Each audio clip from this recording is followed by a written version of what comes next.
Dear students, Mary's physics ക്ലാസ്സിലേക്ക് ഏവർക്കും സ്വാഗതം.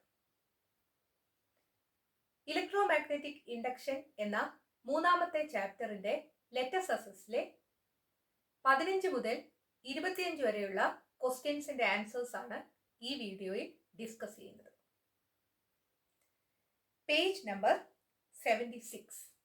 15ാമത്തെ ക്വസ്റ്റ്യൻ നോക്കുക. Copper wires of the same length and thickness are connected to points A and B in all the three circuits. In circuit A, copper wire is not coiled. In circuits B and C, the copper wire is coiled. Observe the circuits and answer the following questions. ഒരേ ലെങ്തും തിക്നെസ്സുമുള്ള copper wires 3 സർക്യൂട്ടിലെ point എയ്ക്കും ബിക്കും ഇടയ്ക്കായിട്ട് connect ചെയ്തിരിക്കുന്നു. ആദ്യത്തെ സർക്യൂട്ടിൽ copper wire coiled ആക്കിയിട്ടില്ല, straight conductor ആണ്. Figures ബിയിലും സിയിലും copper wire coiled ആണ്. താഴെ തന്നിരിക്കുന്ന ക്വസ്റ്റ്യൻസ് ആൻസർ ചെയ്യാനാണ് നിങ്ങളോട് ചോദിച്ചിരിക്കുന്നത്. ഒന്നാമത്തെ ക്വസ്റ്റ്യൻ നോക്കുക. When circuit A is switched on, what do you observe? ഒന്നാമത്തെ സർക്യൂട്ട് സ്വിച്ച് ഓൺ ആക്കിയാൽ എന്താണ് കാണുന്നത്? ഇത് ബൾബാണ്. DC സോഴ്സ് ഉണ്ട്, സ്വിച്ച് ഉണ്ട്, ഇവിടെ AB എന്ന് പറയുന്ന കോപ്പർ വയർ ഉണ്ട്. ബൾബ് ഗ്ലോ ചെയ്യും. സോ ഒന്നാമത്തെ ക്വസ്റ്റ്യന്റെ ആൻസർ ദ ബൾബ് ഗ്ലോസ് എന്നുള്ളതാണ്. രണ്ടാമത്തെ ക്വസ്റ്റ്യൻ നോക്കുക. When circuit B is switched on, what change do you observe in the intensity of light? Justify your answer. Circuit B switched on ആക്കിയാൽ self induction ഉണ്ടാകുന്നുണ്ടോ എന്നാണ് നമ്മൾ ശ്രദ്ധിക്കേണ്ടത്. Self induction ഉണ്ടാകണമെങ്കിൽ ഒരു സോളിനോയിഡിലൂടെ കടന്നു പോകുന്ന കറണ്ടിന്റെ സ്ട്രെങ്തോ ഡയറക്ഷനോ ചേഞ്ച് ചെയ്യണം. അതായത് ആ സോളിനോയിഡിലൂടെ ഒരു AC കറണ്ട് കടന്നു പോകണം.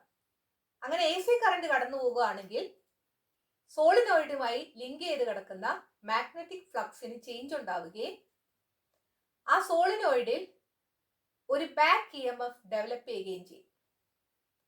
ആ ബാക്ക് EMF ഈ സർക്യൂട്ടിലെ അപ്ലൈഡ് വോൾട്ടേജിനെ ഒപ്പോസ് ചെയ്യും. അതുകൊണ്ട് ഈ സർക്യൂട്ടിലെ ഇഫക്റ്റീവ് വോൾട്ടേജ് കുറയും. ഇവിടെ AC കറണ്ട് അല്ല കൊടുത്തിരിക്കുന്നത്, ഒരു DC സോഴ്സ് ആണ് ഇവിടെ കാണിച്ചിരിക്കുന്നത്. അതുകൊണ്ട് സോളിനോയിഡിലൂടെ DC കറണ്ടേ കടന്നു പോകത്തുള്ളൂ. DC കറണ്ട് കടന്നു പോകുമ്പോൾ സെൽഫ് ഇൻഡക്ഷൻ ഉണ്ടാകത്തില്ല, ബാക്ക് EMF പ്രൊഡ്യൂസ് ചെയ്യത്തുമില്ല, സർക്യൂട്ടിലെ ഇഫക്റ്റീവ് വോൾട്ടേജിന് യാതൊരു ചേഞ്ചും ഉണ്ടാകത്തില്ല. അതുകൊണ്ട് there is no change in the intensity of light എന്നുള്ളതാണ് ആൻസർ. ജസ്റ്റിഫൈ യുവർ ആൻസർ എന്ന് ചോദിച്ചിട്ടുണ്ട്, അതുകൊണ്ട് അതിന്റെ റീസൺ കൂടെ നമുക്ക് എഴുതാം.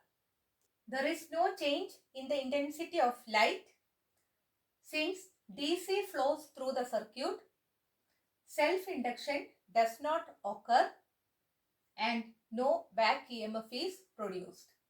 So, the circuit voltage does not change. മൂന്നാമത്തെ ക്വസ്റ്റ്യൻ നോക്കാം. When circuit C is switched on, what change do you observe in the intensity of light? Justify your answer. Circuit C switched on ആക്കിയാൽ intensity of ലൈറ്റിന് എന്ത് change ആയിരിക്കും ഉണ്ടാകുന്നത്? Circuit സിയില് coiled conductor ആണ്, AC ആണ് ഇവിടെ കൊടുത്തിരിക്കുന്നത്. അതുകൊണ്ട് കോയിൽഡ് കണ്ടക്ടറിലൂടെ കടന്നു പോകുന്നത് AC കറണ്ട് ആണ്. AC കറണ്ട് കടന്നു പോകുന്നത് കൊണ്ട് സെൽഫ് ഇൻഡക്ഷൻ ഉണ്ടാവുകയും ബാക്ക് EMF പ്രൊഡ്യൂസ് ചെയ്യുകയും ചെയ്യും. ഈ ബാക്ക് EMF അപ്ലൈഡ് വോൾട്ടേജിനെ ഒപ്പോസ് ചെയ്യുന്നത് കൊണ്ട് സർക്യൂട്ടിന്റെ ഇഫക്റ്റീവ് വോൾട്ടേജ് കുറയുന്നു. അങ്ങനെ ഇഫക്റ്റീവ് വോൾട്ടേജ് കുറയുന്നത് കൊണ്ട് ബൾബ് ലോ ഇന്റൻസിറ്റിയിലെ ഗ്ലോ ചെയ്യത്തുള്ളൂ. So intensity of light decreases എന്നുള്ളതാണ് ആൻസർ. അതിന്റെ റീസണും നമുക്ക് എഴുതാം. The intensity of light decreases since AC current flows through the circuit, self-induction occurs and back EMF is produced. So the effective voltage of the circuit decreases. 16ാമത്തെ question നോക്കുക. The current in the secondary coil of a transformer is 1 ampere and that in the primary is 0.5 ampere. ആ data നമുക്ക് എഴുതാം. Secondary കോയിലിലെ current 1 ampere ആണ്. So IS is equal to 1 ampere, IP is equal to 0.5 ampere. A പാർട്ടിൽ ചോദിച്ചിരിക്കുന്നത് what type of a transformer is this എന്നുള്ളതാണ്. ഒരു ട്രാൻസ്ഫോമറിൽ primary കോയിലിലെയും secondary കോയിലിലെയും power same ആയിരിക്കും. പവർ എന്ന് പറയുന്നത് product of voltage and current ആണ്. ട്രാൻസ്ഫോമറിലെ പ്രൈമറി കോയിലിലെ കറന്റ് കുറവാണെങ്കിൽ അവിടുത്തെ വോൾട്ടേജ് കൂടുതലായിരിക്കും. പ്രൈമറി കോയിലിലെ കറന്റ് കൂടുതലാണെങ്കിൽ അവിടുത്തെ വോൾട്ടേജ് കുറവായിരിക്കും. അതുപോലെ തന്നെയാണ് സെക്കൻഡറി കോയിലിലും വരുന്നത്. ഇവിടെ പ്രൈമറി കോയിലിലെ കറന്റ് കുറവാണ്, അതുകൊണ്ട് പ്രൈമറി കോയിലിലെ വോൾട്ടേജ് കൂടുതലായിരിക്കും. അതുകൊണ്ട് നമുക്ക് എഴുതാം since IP is less than IS, VP is greater than VS. അതായത് പ്രൈമറി കോയിലിലെ കറന്റ് കുറവാണെങ്കിൽ പ്രൈമറി കോയിലിലെ വോൾട്ടേജ് കൂടുതലായിരിക്കും. പ്രൈമറി കോയിലിലെ വോൾട്ടേജ് സെക്കൻഡറി കോയിലിനെക്കാട്ടിൽ കൂടുതലാണെങ്കിൽ അതിന്റെ അർത്ഥം ആ ട്രാൻസ്ഫോമർ ഒരു സ്റ്റെപ്പ് ഡൗൺ ട്രാൻസ്ഫോമർ ആണെന്നുള്ളതാണ്. സോ ഒന്നാമത്തെ ചോദ്യം what type of a transformer is this എന്നാണ്. അതിന്റെ answer step down transformer. B part നോക്കുക. If 200 volt is available in the secondary coil of this transformer, what is the voltage in the primary? Secondary coilലെ voltage 200 volt എന്ന് തന്നിരിക്കുന്നു. അങ്ങനെയാണെങ്കിൽ primary കോയിലിലെ voltage എത്രയായിരിക്കും? വോൾട്ടേജും കറന്റും തമ്മിൽ കണക്ട് ചെയ്യുന്ന ഇക്വേഷൻ ഓർക്കുക. VS by VP is equal to IP by IS എന്നുള്ളതാണ്. സബ്സ്റ്റിറ്റ്യൂട്ട് ചെയ്യാം. VS 200 by VP കണ്ടുപിടിക്കാനുള്ളതാണ്. That is equal to IP 0.5 divided by IS 1. Cross multiply ചെയ്യുക. ക്രോസ് മൾട്ടിപ്ലൈ ചെയ്യുമ്പോൾ നിങ്ങൾക്ക് ഏത് വേരിയബിൾ ആണോ കണ്ടുപിടിക്കേണ്ടത് ആ വേരിയബിൾ വരുന്നത് ലെഫ്റ്റിൽ ആക്കുക. അതായത് 200 into 1 എന്നുള്ളത് ലെഫ്റ്റിൽ എഴുതാതെ VP into 0.5 എന്നുള്ളത് ലെഫ്റ്റിൽ എഴുതുക. 0.5 VP is equal to 200 into 1. Therefore, what is VP? So 200 divided by 0.5 എന്ന് കിട്ടും. നമ്മൾ എങ്ങനെയാണ് സോൾവ് ചെയ്യുന്നത്? ഡിനോമിനേറ്ററിൽ ഡെസിമൽ വന്നാൽ ആ ഡെസിമൽ ആദ്യം മാറ്റണം. 0.5 എന്നുള്ളതിന്റെ ഡെസിമല് മാറ്റണമെങ്കിൽ 10 കൊണ്ട് മൾട്ടിപ്ലൈ ചെയ്താൽ മതി. 10 കൊണ്ട് നമുക്ക് ഡിനോമിനേറ്ററിൽ മാത്രം മൾട്ടിപ്ലൈ ചെയ്യാൻ പറ്റത്തില്ല, വാല്യൂ മാറിപ്പോ. ന്യൂമറേറ്ററിലും ഡിനോമിനേറ്ററിലും 10 കൊണ്ട് മൾട്ടിപ്ലൈ ചെയ്യുക. So 200 divided by 0.5 into 10 divided by 10 എന്ന് കിട്ടും. അതായത് 2000 ഡിവൈഡഡ് ബൈ 0.5 ഇൻറ്റു 10 ഈസ് 5. ഇവിടെ 20 by 5 ചെയ്താൽ നമുക്ക് 4 കിട്ടും. 4ന്റെ കൂടെ 2 സീറോസ് കൂടെ ഉണ്ട് അല്ലേ? നമ്മുടെ ആൻസർ 400 വോൾട്ട് എന്ന് കിട്ടും. So VP is equal to 400 volt. എനിക്ക് പ്രൈമറിയിലെ വോൾട്ടേജ് 400 വോൾട്ട് ആണ്, സെക്കൻഡറിയിലെ വോൾട്ടേജ് 200 വോൾട്ട് ആണ്. വോൾട്ടേജ് കുറയുക ചെയ്തത്. നമ്മൾ ആദ്യം എഴുതിയത് കറക്റ്റ് ആണ്. അതൊരു സ്റ്റെപ്പ് ഡൗൺ ട്രാൻസ്ഫോമർ ആണ്. മൂന്നാമതായിട്ട് ചോദിച്ചിരിക്കുന്നത് explain the working principle of a transformer. ട്രാൻസ്ഫോമറിന്റെ working principle of mutual induction ആണ്. പ്രിൻസിപ്പിൾ ഓഫ് മ്യൂച്വൽ ഇൻഡക്ഷൻ എന്താണെന്ന് നമ്മൾ പറഞ്ഞതാണ്. Consider two coils of wire kept side by side. When the strength or direction of current in one coil changes, the magnetic flux around it changes. As a result, an EMF is induced in the secondary coil. This phenomenon is mutual induction. Side by side ആയിട്ട് രണ്ട് coils of wire വെക്കുക. ഒരു കോയിലിലൂടെയുള്ള കറണ്ടിന്റെ സ്ട്രെങ്തോ ഡയറക്ഷനോ മാറുകയാണെങ്കിൽ ആ കോയിലിന് ചുറ്റുമുള്ള magnetic ഫ്ലക്സിന് change ഉണ്ടാകും. അതിന്റെ ഫലമായിട്ട് രണ്ടാമത്തെ കോയിലിൽ ഒരു EMF ഇൻഡ്യൂസ് ചെയ്യപ്പെടും. അതിനാണ് മ്യൂച്വൽ ഇൻഡക്ഷൻ എന്ന് പറയുന്നത്. In a transformer, when AC is passed through the primary coil, an induced EMF is developed in the secondary coil. ഒരു ട്രാൻസ്ഫോമറിൽ പ്രൈമറി കോയിലിലൂടെ AC കടത്തിവിടുമ്പോൾ സെക്കൻഡറി കോയിലിൽ ഇൻഡ്യൂസ്ഡ് EMF ഡെവലപ്പ് ചെയ്യും. 17ാമത്തെ ക്വസ്റ്റ്യൻ നോക്കുക. In connection with the working of a microphone, a few statements are given in boxes.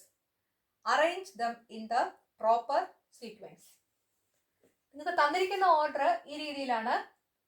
Voice coil vibrates, diaphragm vibrates, electric signals are produced in the voice coil, sound is produced.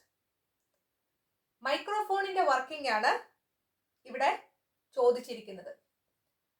മൈക്രോഫോണില് sound waves electric signals ആയിട്ട് convert ചെയ്യുന്നത്. Sound is produced എന്നുള്ളതാണ് ഒന്നാമതായിട്ട് വരുന്നത്. Sound produce ചെയ്യുമ്പോൾ ആദ്യം diaphragm vibrate ചെയ്യും. Diaphragm vibrates എന്നുള്ളതാണ് രണ്ടാമതായിട്ട് വരുന്നത്. ഡയഫ്രം വൈബ്രേറ്റ് ചെയ്യുമ്പോൾ ഡയഫ്രോമായി കണക്ട് ചെയ്തിരിക്കുന്ന വോയിസ് കോയിൽ വൈബ്രേറ്റ് ചെയ്യും. വോയിസ് കോയിൽ വൈബ്രേറ്റ്സ് എന്നുള്ളതാണ് മൂന്നാമതായിട്ട് വരേണ്ടത്. നാലാമതായിട്ട് electric signals are produced in the voice coil. മൈക്രോഫോണിൽ സൗണ്ട് വേവ്സ് ഇലക്ട്രിക് സിഗ്നൽസ് ആയിട്ട് മാറുകയാണെന്ന് പറഞ്ഞു. സൗണ്ട് വേവ്സ് വരുന്നതിനനുസരിച്ച് വോയിസ് കോയിൽ വൈബ്രേറ്റ് ചെയ്യുന്നത് കൊണ്ട് അവിടെ മെക്കാനിക്കൽ എനർജിയാണ് ഉണ്ടാകുന്നത്. മൈക്രോഫോണിൽ mechanical energy is converted into electrical energy എന്നുള്ളതാണ്. അത് തെറ്റിപ്പോകാതിരിക്കാൻ ഒരു എളുപ്പവഴി പറഞ്ഞു തരാം. മൈക്രോഫോണിൽ ആദ്യത്തെ ലെറ്റർ എമ്മും അവസാനത്തെ ലെറ്റർ ഇയുമാണ്. അതിൽ നിന്ന് mechanical energy to electrical energy എന്ന് ഓർത്തിരിക്കുക. അതുപോലെ മൈക്രോഫോൺ പഠിപ്പിച്ചപ്പോൾ പറഞ്ഞായിരുന്നു EMI എന്നത് നോക്കി ഇതേത് പ്രിൻസിപ്പിൾ അനുസരിച്ചാണ് വർക്ക് ചെയ്യുന്നതെന്ന് എഴുതാമെന്ന് പറഞ്ഞായിരുന്നു. അതായത് ഇലക്ട്രോ മാഗ്നറ്റിക് ഇൻഡക്ഷൻ. സോ ഈ രീതിയിൽ മൈക്രോഫോണിന്റെ രണ്ട് പോയിന്റ്സും ഓർത്തിരിക്കുക. മൈക്രോഫോണിൽ മെക്കാനിക്കൽ എനർജി ടു ഇലക്ട്രിക്കൽ എനർജിയാണ് കൺവേർഷൻ നടക്കുന്നതെങ്കിൽ ലൗഡ് സ്പീക്കറിൽ electrical energy to mechanical energy ആയിരിക്കും. ഓർത്തിരിക്കാനുള്ളൊരു എളുപ്പവഴി പറഞ്ഞെന്നുള്ളതേ ഉള്ളൂ. 18ാമത്തെ ക്വസ്റ്റ്യൻ നോക്കുക. Thick insulated copper wires are used in the primary coil of a step up transformer and in the secondary of a step down transformer.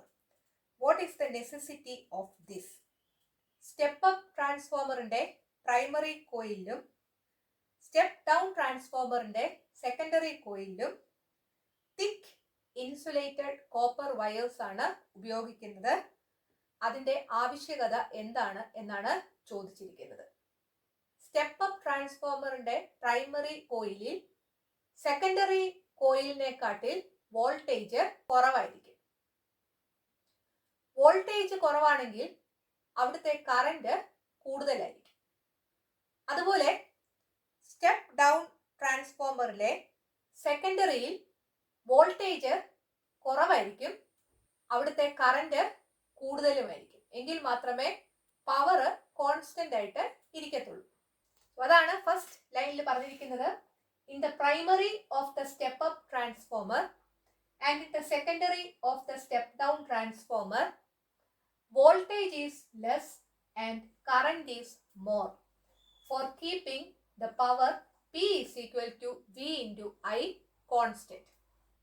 Current കൂടുതലാണെങ്കിൽ തിക്ക് wires ഉപയോഗിച്ചില്ല എങ്കിൽ അത് കത്തിപ്പോകുന്ന രീതിയിൽ ചൂടാകാൻ സാധ്യതയുണ്ട്. Since more quantity of current is flowing, thick wires are used to prevent the coil from burning hot. 19ാമത്തെ question നോക്കുക. Which situation causes short circuit? Short circuit ഉണ്ടാകുന്നതിന്റെ സാഹചര്യങ്ങൾ ഏതെല്ലാം? Short circuit occurs when there is direct contact between phase and neutral in household circuit. Household സർക്യൂട്ടിലെ ഫേസും ന്യൂട്രലും തമ്മിൽ direct കോണ്ടാക്റ്റിൽ വന്നാലോ, when there is direct contact between two phases or between phase and neutral in distribution network. Distribution നെറ്റ്വർക്കിലെ രണ്ട് ഫേസുകൾ തമ്മിലോ ഫേസും ന്യൂട്രലും തമ്മിലോ direct കോണ്ടാക്റ്റിൽ വന്നാലോ ആണ് short circuit ഉണ്ടാകുന്നത്. 20ാമത്തെ ക്വസ്റ്റ്യൻ നോക്കുക. What is the role of earthing wire in a household circuit? Household സർക്യൂട്ടിൽ എർത്തിങ് വയറിന്റെ റോൾ എന്താണ്? The role of earth wire is to give protection to the person handling the electrical appliance. Electrical appliance കൈകാര്യം ചെയ്യുന്ന വ്യക്തിയെ protect ചെയ്യുക എന്നതാണ് earth വയറിന്റെ role. If there is presence of electricity in the body of the appliance due to insulation failure, electricity flows to earth through the earth pin. Insulation failure കാരണം അപ്ലയൻസിന്റെ ബോഡിയിൽ ഇലക്ട്രിസിറ്റിയുടെ presence ഉണ്ടായാൽ ആ ഇലക്ട്രിസിറ്റി എർത്ത് പിൻ വഴി എർത്തിലേക്ക് ഒഴുകും. Since thick copper wire is used as earth wire, a path of low resistance is created and so current increases. Thick copper wire ആണ് earth wire ആയിട്ട് ഉപയോഗിച്ചിരിക്കുന്നത്. Resistance is inversely proportional to area of cross section എന്ന് നമ്മൾ പഠിച്ചിട്ടുണ്ട്. അതായത് thickness കൂടിയാൽ resistance കുറയും. thick copper wire ഉപയോഗിച്ചിരിക്കുന്നത് കൊണ്ട് a path of low resistance is created. Low resistance path ഉണ്ടാകുന്നത് കൊണ്ട് കറന്റ് കൂടും. As a result, heat generated in the fuse wire increases and the circuit gets broken. അതിന്റെ ഫലമായിട്ട് fuse വയറിൽ generate ചെയ്യുന്ന heat കൂടുകയും സർക്യൂട്ട് ബ്രേക്ക് ആവുകയും ചെയ്യും. Hence the user is protected from getting electric shock. അങ്ങനെ യൂസർ ഇലക്ട്രിക് ഷോക്ക് അടിക്കുന്നതിൽ നിന്നും സംരക്ഷിക്കപ്പെടും. So 3-pin plug should be used in electrical appliances having high power consumption. High power use ചെയ്യുന്ന electrical അപ്ലയൻസസിൽ അതുകൊണ്ട് 3-pin plug ഉപയോഗിക്കണം. High power ഉപയോഗിക്കുന്ന electrical അപ്ലയൻസസിൽ 3-pin plug ഉപയോഗിക്കേണ്ടത് എന്തുകൊണ്ട് എന്ന് ചോദിച്ചാലും ഇതേ ആൻസർ തന്നെ നിങ്ങൾ എഴുതിയാൽ മതി. 2 പോയിന്റ്സ് കൂടെ തുടക്കത്തിൽ ആഡ് ചെയ്യണം. അതായത് 3-pin പ്ലഗിന്റെ എർത്ത് പിൻ എർത്ത് ലൈനുമായിട്ടാണ് കോണ്ടാക്റ്റിൽ വരുന്നത്. ഈ പിൻ അപ്ലയൻസിന്റെ ബോഡിയുമായിട്ടാണ് കണക്ട് ചെയ്തിരിക്കുന്നത് എന്നും കൂടെ എഴുതി ചേർക്കണം. ഇവിടെ ടെക്സ്റ്റിലെ page number 67 earthing for better safety എന്ന് ബോക്സിൽ തന്നിരിക്കുന്നതിന്റെ ആദ്യത്തെ 2 ലൈൻസ് ആണ് എഴുതേണ്ടത്. അതായത് പിൻ ഇ എന്നതിന് പകരം എർത്ത് പിൻ എന്ന് എഴുതാം. The earth pin of a 3-pin plug comes into contact with the earth line. This pin is connected to the body of the appliance.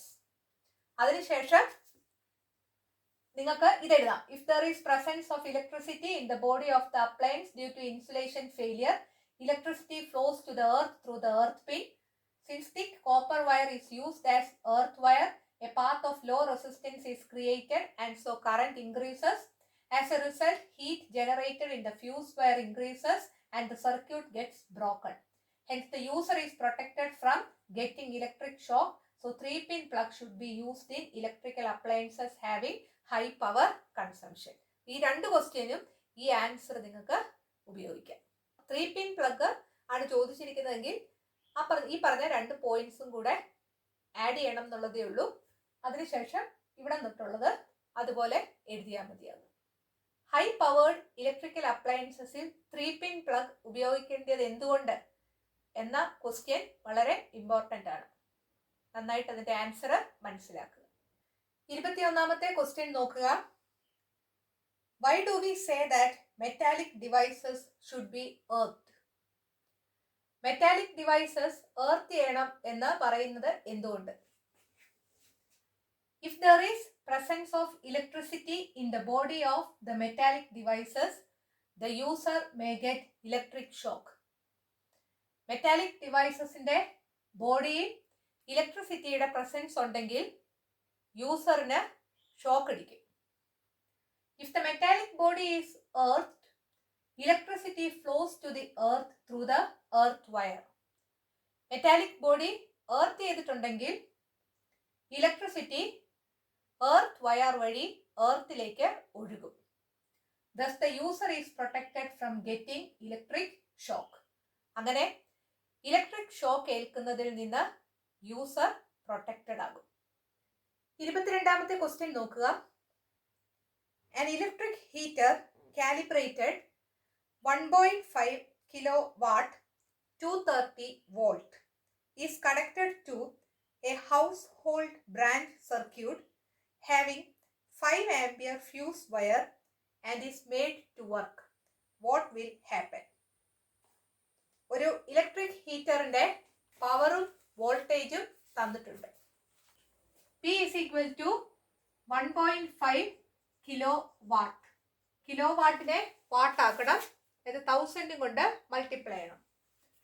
1.5 into 1000 watts is equal to 1.5 into 10 ചെയ്യുമ്പോൾ 15 ആകും. പിന്നെ 2 zeros കൂടെ വരും. So 1500 watts എന്ന് കിട്ടും. Voltage 230 volt എന്നാണ് തന്നിരിക്കുന്നത്. ഈ ഇലക്ട്രിക് ഹീറ്ററിലൂടെ എന്തുമാത്രം കറന്റ് ആണ് കടന്നു പോകുന്നതെന്ന് കണ്ടുപിടിക്കുക. 5 ആംപിയർ ഫ്യൂസ് വയർ ഈ ഇലക്ട്രിക് ഹീറ്റർ കണക്ട് ചെയ്തിരിക്കുന്ന സർക്യൂട്ടിൽ കൊടുത്തിട്ടുണ്ട്. ഈ ഇലക്ട്രിക് ഹീറ്ററിലൂടെ കടന്നു പോകുന്ന കറന്റ് 5 ആംപിയറിനെക്കാട്ടിൽ കൂടുതലാണോ എന്ന് നോക്കുക. കൂടുതലാണെങ്കിൽ ഈ ഫ്യൂസ് വയർ മെൽറ്റ് ചെയ്യും. അതുകൊണ്ട് നമ്മൾ ആദ്യം ചെയ്യേണ്ടത് ഇലക്ട്രിക് ഹീറ്ററിലൂടെ എന്തുമാത്രം കറന്റ് ആണ് കടന്നു പോകുന്നത് എന്ന് കണ്ടുപിടിക്കുക. P is equal to V into I എന്നാണ്. The current flowing through the electric heater I is equal to P divided by V.